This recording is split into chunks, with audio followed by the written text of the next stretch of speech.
Look, you want to dress better, you want to stop overspending, you want to not only find pieces that make you look good, because that is important, but you want to feel good in them, feel confident, feel like yourself in them. These are the tips and the style advice I wish my younger self knew sooner as I was starting my style journey. If you're new here, I'm Jordan Blackwell, materials engineer turned lifestyle content creator behind Little Miss JB Style, sharing with you life's possibilities through style. So let's grab our drink of choice. Today, I'm actually craving soda. I don't crave it often, but when I do, seriously, I love United sodas. Literally, the flavor is so delicious without all the added sugar. So let's dive in. This very first style tip seems very simple on its face, but I really need you to hear me out. The very first style tip is understanding that you don't have to buy anything. And I know your first thought is like, well, duh, Jordan, I know I don't have to buy anything, but I have this wardrobe filled with clothes. None of it really feels like me. None of it's really working. And I totally understand how you feel. That's so valid. I have been there. The power behind this style tip is that we have been trained to think that our best style, our best self is like one purchase away. It's always like, yeah, I have these things. However, I need this one more thing, or if I just get this one more dress, if I get this one more piece. And when you are building a wardrobe, yes, you are going to need to spend some money. However, you do not have to. And this is something that you need to keep in mind as you are looking at pieces. And this is going to bring me into tip number 2. You need to be pickier. Okay? Because very often I've heard people say, oh, I struggle to find stuff, I'm just so picky. And yet you end up with a closet full of clothes you don't like, you don't wear, you don't feel good in. So are you really being picky? You need to be even pickier to make sure that those pieces actually work for you, work with you, and make you feel good. That is always what I find that we forget sometimes is we're so busy trying to make sure it just looks good. We are not taking that extra consideration that when we're feeling lazy, when we're feeling bloated, when we're not feeling our best self, your first instinct is not to reach for what's going to look good.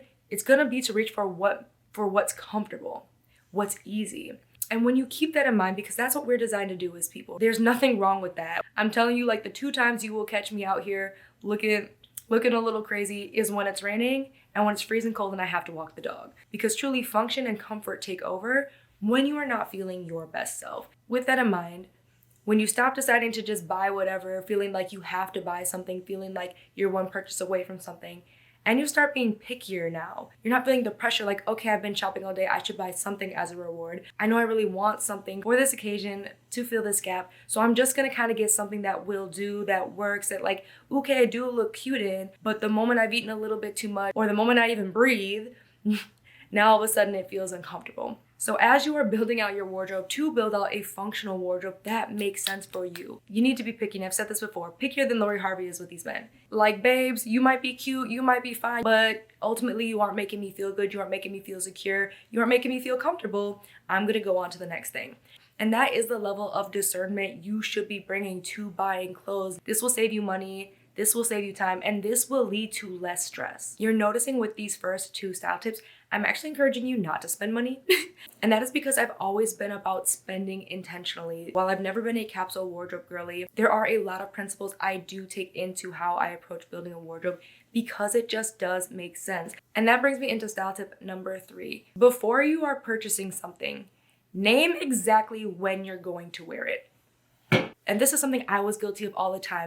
What usually ends up happening is we're looking at a piece going, oh my gosh, I could wear to this, I could wear to that, I could wear to that. However, you have to remember when we are buying things, most purchases aren't logical. That's okay. They're not designed to be. Fashion isn't 100% logical, right? What some people love and feel good in, what some people look amazing in and other people's don't, it's not logical. And what draws you to a piece, it's not really logical. Even for myself, the way I will literally come up my body and get excited about something makes no sense. It's just a piece of clothing. This is just the human condition. There's nothing wrong with it. We will then try to logic our way into why this is a good purchase. And what I found is that, again, you end up spending money you don't need to spend. You end up with clothes you don't love. You end up with pieces that you never wear because you aren't actually being intentional. You're being hopeful, you're being aspirational. And this is the other loophole people fall into because we get so much advice. Fake it till you make it, babe. Dress as your ideal self. Dress as your dream self. So you go out, you buy clothes as your ideal self, but then you never actually follow through and dress as your ideal self would. Come cold weather in the rain, come your period, come putting on a little bit of weight, you revert back to your prior self. And this is hurting your style. I challenge you as I've challenged myself to sit there and actually put dates occasions, upcoming events that you have that you are actually going to wear this piece to commit to yourself, especially if you are trying to dress as this ideal person, you are trying to shift into a different version of yourself. It's just like anything that you actually want to turn into a goal. You need to set a date to it. You need to set a deadline to it. And that will help you to be more accountable as you are trying to transform your style and dress better. And real quick, if you're finding the information in this video helpful to you, please do me the quickest of favors. Boop that like button. That lets me know to keep making videos like this for you. In line with style tip number 3, style tip number 4 is to make sure you are buying versatile pieces. And what really transformed my style was to stop buying pieces that I was only going to wear once. That doesn't mean I stopped buying statement pieces. That doesn't mean I stopped buying bold pieces. That doesn't mean I stopped buying anything that was fun. Okay? I really want to disclaim that, because a lot of the advice, especially around minimalism, capsule wardrobe building, is this idea that you have to remove flavor. You have to remove your style. You have to remove your zest, your za, what makes you different. I hope that your takeaway watching any of my videos, you see that you can have playful style that is still timeless, that is still versatile. When you retrain how you are approaching fashion, as you are doing right now, watching these style tips because you really want to expand, what you're gonna understand is a lot of pieces are way more versatile than you think they are. The reason you feel that they aren't is you're limiting yourself. Well, I live here. Oh, I work here. Oh, I do this. And while it is very important to keep your lifestyle in mind, it's so important. I dress like this living where I live, just outside of Detroit. The people in my city do not dress like this. However, I don't let that limit me. What I'm hoping that you take away is that really what versatility is about is it a piece that you would like to wear and feel comfortable in? And is it a piece that from a functional perspective will work for other occasions or work for other seasons, right? There's a reason why jeans is in everybody's list, because you can wear jeans to just about anything. And if you're someone that struggles with this, I urge you to take a step back and look at the piece from a very basic level. Like if you stripped away the pattern, if you stripped away the color, would the shape of that piece, would the fit of that piece be something that feels like you could wear again and again and again and feel good in again and again and again? Then when you add back that color in, is that a color you like to wear? Is that a color you wear often and you feel like would grow with you? Or is that a pattern, right? And that actually brings me into style tip number 5. When you are looking at outfit inspiration, you need to learn to take a step back and understand the basics of the outfit first before trying to make it work for you. So many times we see outfit inspiration, we're like, yes, oh my gosh, I want to do it. But we aren't really understanding exactly what's making that outfit work for them and the adjustments that we're going to have to make so that that outfit can work for us. And this comes down to a couple of things. Understanding how to look at an outfit and say, okay, that is this kind of jacket, this kind of top, these kinds of pants, these kinds of shoes. Then as you're picking the pieces for yourself, understanding, okay, well, this type of jacket actually isn't really something I like to wear or looks good on me. Here's a substitute that could still work with the same top, with the same pants, with the same shoes. So that as you're seeing outfits on other people, you aren't instantly rejecting it because you can't envision it on yourself. You can learn to peel away the outfit from the person and understand what pieces about that outfit you like and can incorporate and work with yourself, and what you can really leave, right? Because style tip number 6, you don't have to make everything work for you. I have said this very many times. I believe that anybody can pull off anything. I'm not saying that anybody can do it easily. I'm not saying that it won't take work, time, patience, and maybe some alterations in some cases. However, you don't have to adopt everything you see. And this goes hand in hand with style tip number 1. You don't have to buy anything. You don't have to adopt everything that you see. You are not out of style because this is the current style. Your clothes don't no longer make sense just because this is also fashionable right now. So often we can feel like, okay, if I'm not dressed like everybody I'm seeing right now, that means my style is obsolete. That's not true. Personal style never goes out of style because it's personal.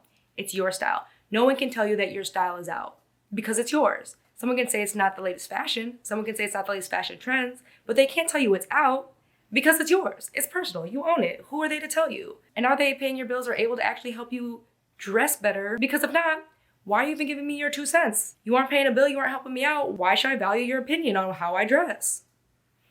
Why would I let that impact my confidence? Baby, I'm not. I'm absolutely not, because personal style is personal. And the reason I shared those style tips first is because a lot of the reason your style is bad is because of your approach to even shopping, to incorporating clothes in your wardrobe, how you're choosing clothes, how you may be settling for clothes that really just are not serving you, but just will do. So moving into these style tips that help me to put together the outfits, help me to always look good, now that I've really nailed down choosing the right pieces. Is that 7? 7. Starting with number 7. and that is to pay attention to where the clothes start and stop. I know this is hard because this is not something that you can always decide, right? You're gonna go into the store, the shirt may be as long as the shirt is, the pants may be as long as the pants are, the dress is gonna be the length the dress is gonna be, right? What really helped to transform my outfits, what really started to take them to the next level, in not feeling the need to buy anything, in starting to be pickier, was to pay attention to where pieces start and stop. So the length of the tops, the rise of the bottoms, the length of the bottoms, and how those worked together to form outfits that I not only looked good in, but felt good in, because those details make a difference. When you settle for that oversized sweater that you actually don't like how it lays, you have to put in more work to make it sit where you want it to sit, to give it the effect that you want, and that really does impact how you are carrying yourself, because as I shared in my habits video, how you are carrying yourself really is part of your style as well. And for me, that's why you will see I wear a lot of cropped style tops. I make sure that they're either extremely cropped because I do like a cute under boob situation, or I make sure that a top comes down to the smallest part of my waist. Otherwise, I go extreme. I make sure that it is a maxi style top. It goes past my fingertips, it goes past my knees, or it goes all the way down to the floor. And the same with pants. There's a reason that I usually trend towards high-waisted pants and finding the rise, usually 10.5 to 11 inches, to make sure that the rise sits at the smallest part of my waist, or something is low rise, where that top has to stop for me, not to just look good, but for myself to feel comfortable. Again, I've talked about self-confidence and the fact that I have not had a ultra flat belly, and how for a long time I was counting my macros, I was overworking out and doing all of these things and really not focusing on the pieces that I was choosing that made me feel or more aware of that. And when I shifted that and started to understand where my clothes start and stop, can help take away from some of that, because I am now choosing combinations where that doesn't make me feel as though my belly is the main focus, or doesn't make me feel like my chest is small. Which brings me into style tip number 8, and that is to create a uniform. And I'm not talking about that school uniform you wore to elementary school with that blazer and that skirt combo and those loafers. We're not talking about that. What I am talking about is 1 or 2 go-to outfit combinations that make you feel amazing, that no matter how you woke up that day, whether it's just cold, whether you felt bloated, whether you just weren't feeling your best, that when you put them on, you still feel amazing.